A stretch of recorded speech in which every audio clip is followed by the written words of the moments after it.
আমাদের মন চেয়েছিল তাই তো চলে এলাম।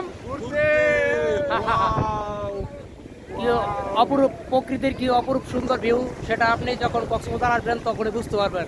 হ্যাঁ, তাই তো আমাদের মন চেয়েছিল উঠতে, তাই তো আমরা চলে এলাম ঘুরতে, সমুদ্র সৈকত ঘুরতে। ঠিক আছে, আমরা এখন ঘুরতেছি আর উঠতেছি। ঠিক আছে, বাতাসে উঠতেছি আর ঘুরতেছি।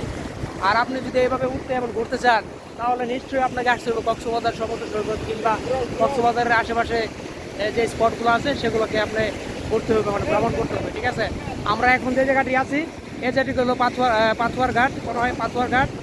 এখানে আসছি আমরা, পাথরের উপরে দাঁড়িয়ে আমরা ছবি ওঠানোর জন্য অপেক্ষায় ছিলাম, কিন্তু এখন জোয়ার, এই জন্য পাথর উঠে আছে। আর এই পাশে পাহাড় আছে, ওই যে দেখতে পাচ্ছেন পাহাড়, আর সামনে দাঁড়িয়ে আছে স্বামী। ঠিক আছে, দেখেন কালকে আমরা সারাদিন ঘুরেছিলাম কক্সবাজার, সুগন্ধা ব্রিজ, লাবণী ব্রিজ। আজকে চলে আসলাম পাথুয়ার ঘাট, হিমছড়ি, ইনানি এগুলাতে আর কি। হ্যাঁ লিজন, এদিকে তাকাও।